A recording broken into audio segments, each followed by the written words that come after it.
What's up, guys, and welcome back to another video. It is time for Rugby World Rankings look at after the weekend's international games. Quite a few changes to this list and some positive changes in the top 10. Well, positive, some climbing ups, but obviously remembering that the Six Nations is currently going ahead and we will see the European teams move up, and that will obviously also affect when the Rugby Championship kicks off.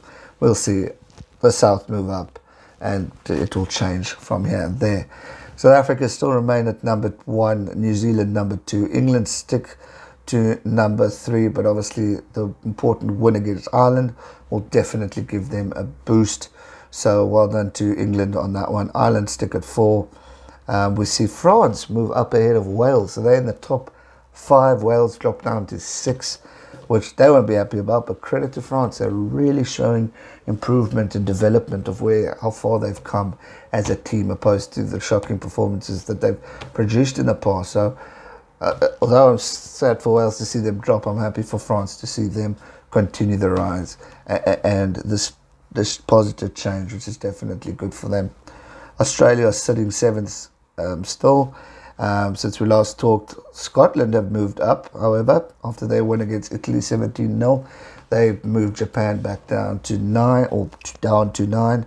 So Scotland will be glad that they're moving up, closing on Australia. So Australia, unfortunately, could see if Scotland pick up another win or two, them dropping down. But yeah, it's going to be interesting to see.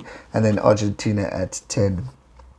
If we look at the biggest climbers, obviously France going from 6th to 5th, hitting into the top 5. Scotland, like I mentioned, at 9 to 8. Tonga moving up from 14 to 13. USA moving up from 17 to 16. Uruguay from 18 to 19. If we look at the biggest fallers, we see Spain going from 16 to 18. Wales, as mentioned, 5 to 6. Japan 8 to 9. Italy continuing to go down, 13 to 14. As I said, now Georgia are ahead of them, which is raising that question again, what should happen? And the Netherlands, of all teams, gone from 24 to 25.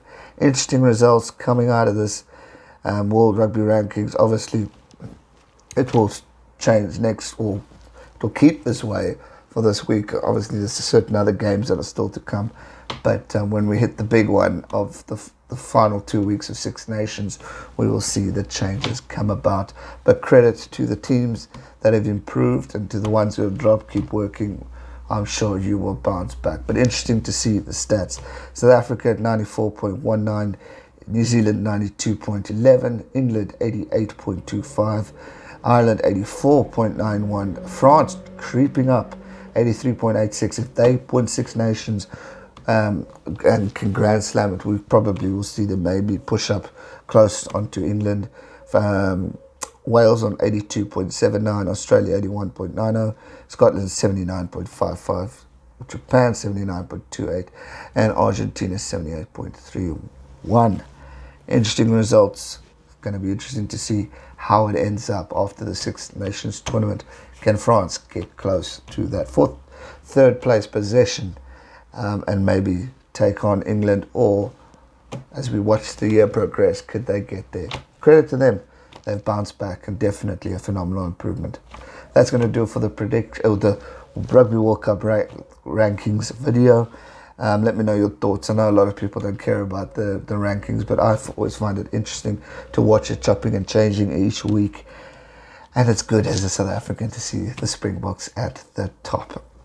That's going to do it for today's video, guys. I hope you enjoyed it. If you did, be sure to hit that thumbs up button, subscribe if you are new, and I'll see you guys real soon for another one. Stay safe and never give up. Cheers, guys.